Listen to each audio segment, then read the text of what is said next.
Hello, and thank you for joining me on the Croaking Demon. My name is Dusty.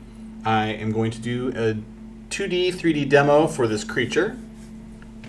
I'll give you a little spoiler. It's going to be some kind of little spidery type thing. So if you don't like spiders, you might not want to watch the video.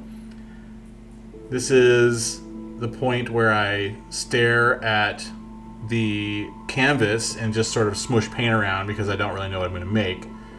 But I eventually came up with spider just because it was easy and I knew I could probably get it done in about an hour. And that's about what this was. I'm talking over the time lapse right now, but it was done in about, I think, an hour and 15 minutes.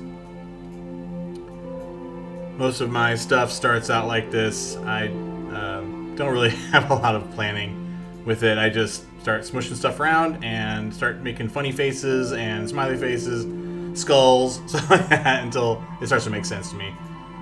I prefer to do the smudge method a lot in here rather than get too committed with lines. I've had a long history of art block when I would just start with drawing with lines, and so I've really gone to favor this approach to jotting down concepts early. This could be finished in 2D, but for this demo, I'm not going to be doing that. Like I said, I'm going to show you a different technique where we just get this thing done real quick, this little 2D part done quick, and then this will be the reference image that I use to model over.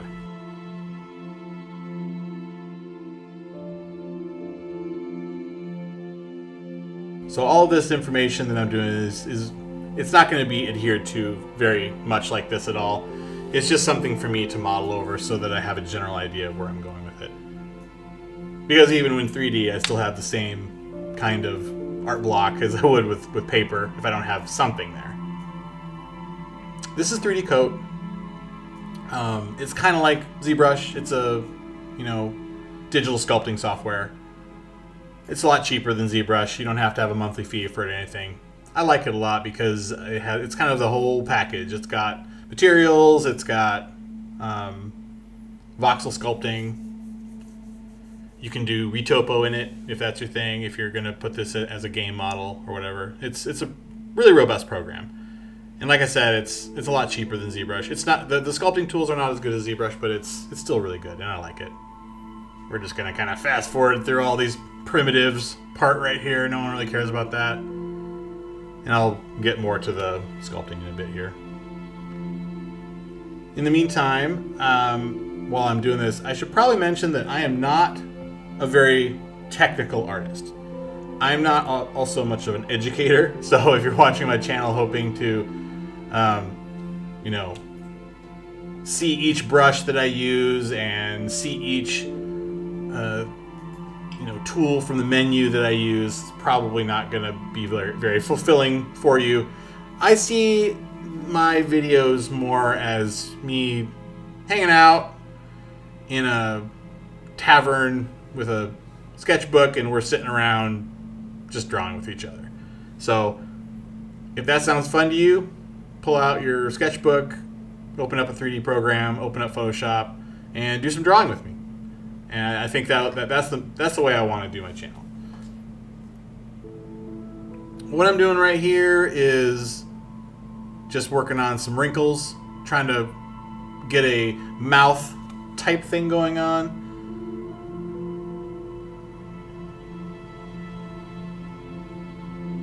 This creature is going to be kind of scary, but also kind of cute. And that's kind of who I am. I really like to do stuff that's kind of skirts that line a little bit sometimes. Some of my scariest monsters people have told me are very cute. And I don't have a problem with that. I like it.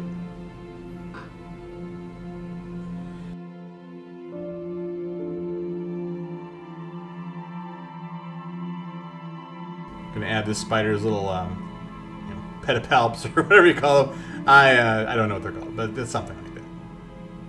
I'm sure someone can tell me what they're called in the comments or something. I'm just going really loose right now because, like I said, I don't really have much of a plan for this. So when I do that, I just go with what looks cool to me. And I've always been that kind of artist. I know that a lot of people like to make fun of someone like, Rob Liefeld, because, he's known for some pretty rough anatomy and stuff like that.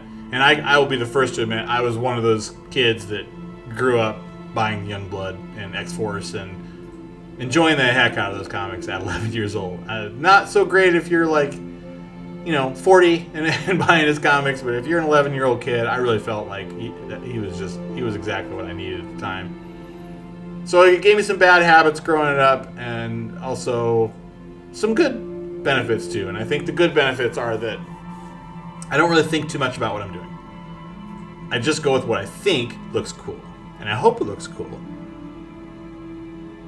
But, I'm not going to be sitting here erasing a foot 20 times before the foot looks right. Well, I mean, I have done that in the past, but now I don't. Now I just keep going until I think it looks right. It's really easy with monsters, of course, because monsters don't have any rules, and so it's easy for me to do that with creature design. This is probably also why I'm not really a concept artist for human characters. I think that would probably not be hired for that job.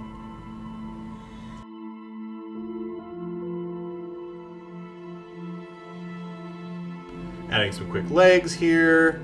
These are some pretty handy little tools in 3D Coat called curves. ZBrush has something similar, but I actually really think that 3D Coat has a better version of this tool. They're just really quick for me to use.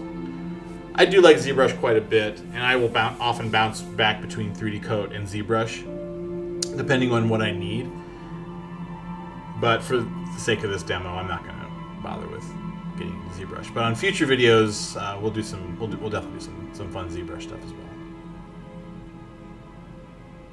Upcoming here is a really good example of what I mean by I'm going pretty fast and loose.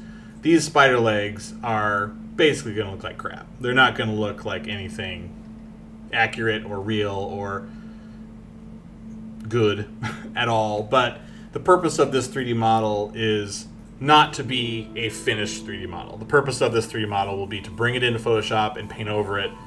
And by doing this, it gives me all of my lighting information and perspective information quickly.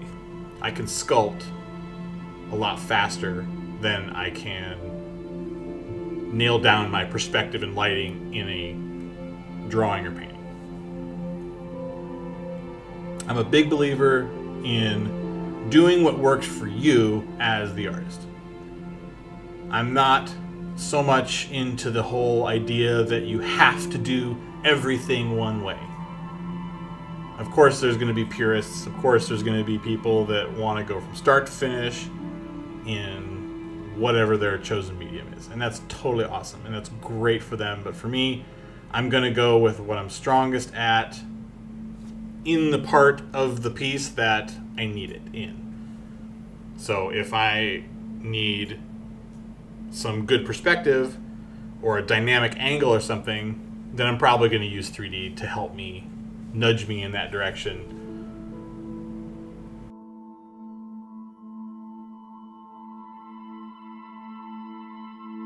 And that's just all personal preference, right? Everyone has their process.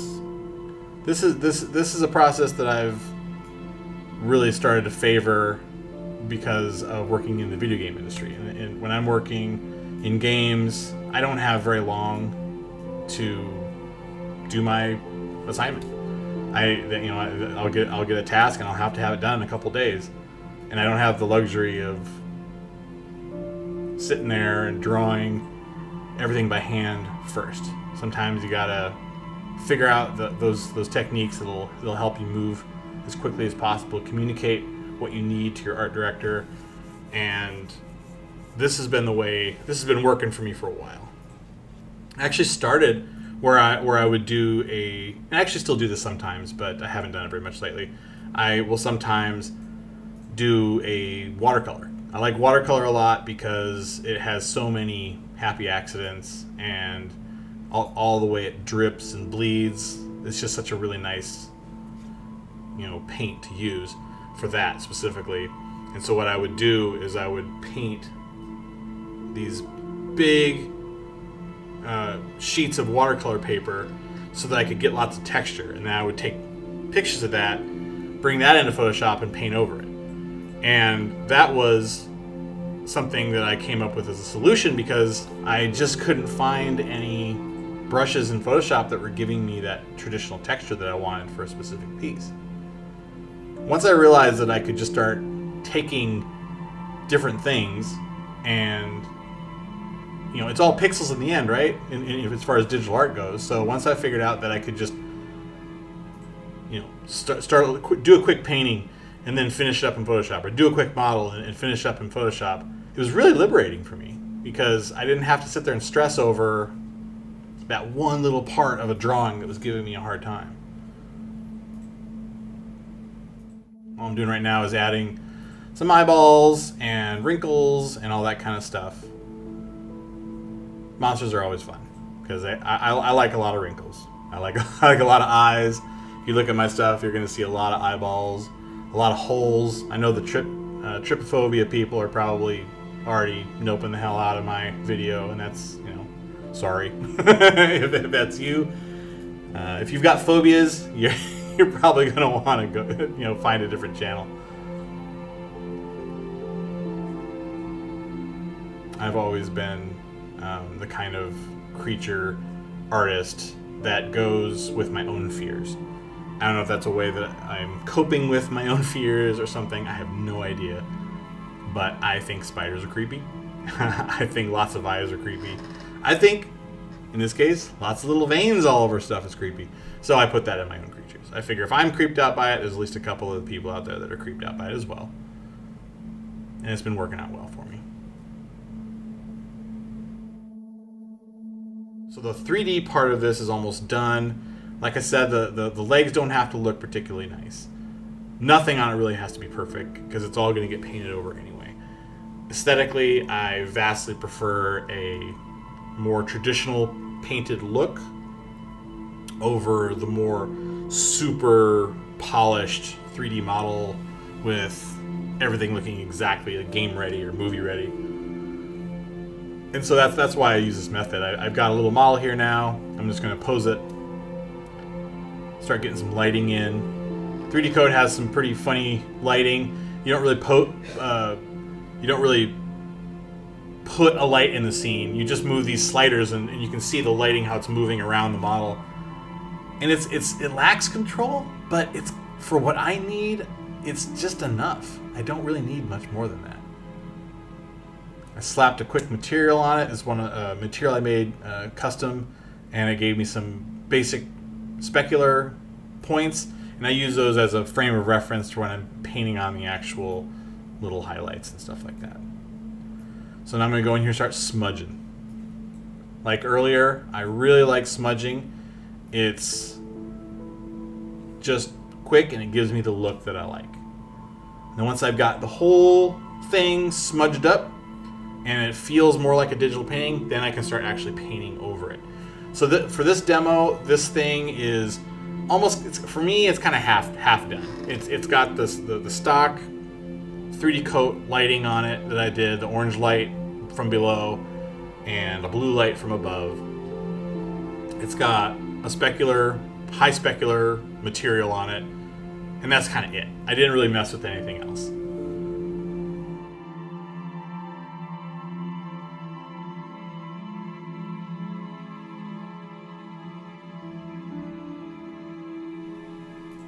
I'm just getting some shadows and stuff in here.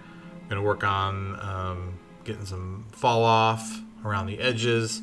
I really like having a good focal point to draw your eye to. More smudging, so much more smudging. I like an edge that is rough. And I don't know why that is. At some point in time, I used to do lots of really clean, hard edges on my stuff, and now I am making sure that my focal point is nice and tight, but I always kind of like let it fall off to the sides, and it's turned into something that I do on almost everything I make. It's not laziness, I swear. I just really like how it looks.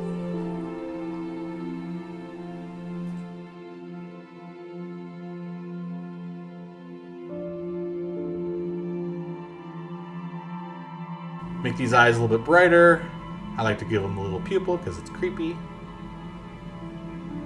And pretty soon here, we're going to have the fun part for me. The fun part is getting all the shiny. I like shiny a lot. This is a furry spider. Don't care. Still going to be shiny. Like I said, I kind of go by things that look cool to me. And I don't really care very much about how realistic it is. There's enough realistic stuff in the world going on. I want to be the artist that's doing stuff that's just out there, that I'm just pulling out of my head, you know. I'll paint in some more highlights, and then this is about done. This was a pretty quick video. Tell me if you prefer longer videos or shorter videos, and I'll try to do my best to do that.